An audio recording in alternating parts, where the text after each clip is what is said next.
Hipertoniyanın nefrologiya bağlılığı böyrəklə bağlı nədən ibarətdir? Bu halda hipertoniya böyrək çatışmazlığının xroniki böyrək xəstəliyinin ikinci ən çox rast gəlinən xəstəsidir və hipertoniyada yayılmasına görə çox böyük geniş bir kütlə təşkil edir. Hər hansı bir küçədə keçən birini 3 nəfərdən, 4 nəfərdən birini saxlasanız, ondan birində hipertoniya müşahidə edəcəksiniz. Hipertoniyanın böyrəklə bağlantısı böyrək damar hipertoniya dedikdə damar içərisindəki bizim təzyiqimizi nəzərdə tutur. Böyrək də damarlardan ibarətdir.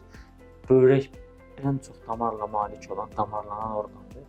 Böyrək damarlarını əgər açsaq, böyrəkdə yerləşən damarları açsaq, kapillərlə dünya yer kürəsi ətrafında 2-3 dəfə dövr edə bilər bir insanın.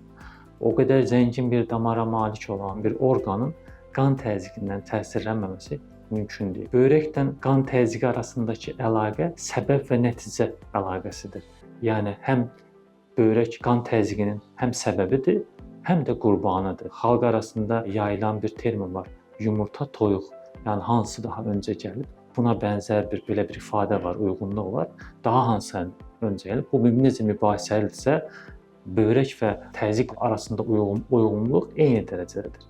Böyrək həm qan təzyiqi xəstəliyinin qurbanıdır, həm də yaradanıdır. Buna görə xüsusilə də təzyiq hipertoniya xəstəliyi daha çox əlbəttə genetik, essensial, birinci dərəcə olan hipertoniya şəkilində özünü büruzə versə də, xüsusilə də cavan yaşlarda, daha gənc yaşlarda hipertoniya müşahidə olunması, geniş yayılması bizim nefroloji kontrolumuza vaciblik edir. Amma birincilərdə də belə dünyanın bir çox inkişaf etmiş ölkələrində xəstəxanada nefroloji polikliniklərin içərisində hipertoniya polikliniyi var. Yəni hipertoniya xəstəliyiniz varsa, nefrologiya poliklinikasında nəzarətdəsiniz. Bütün dərmanlarınız orada təyin olunur və digər konsultasiyalara, digər yerlərə yönləndirilir. Və bu baxımdan hipertoniyanın nefrologiya ilə bağlantısı geniş və daha dərindir. Burada sizə yazılacaq dərmanlar eyni zamanda təzyiqə görə yazılacaq dərmanlar böyrəyinizi qoruyacaq və həyat riskinizi aşağı salacaq. Və sadə vətəndaşlar olaraq nə edə bilərik hipertoniya üçün? Vaxtında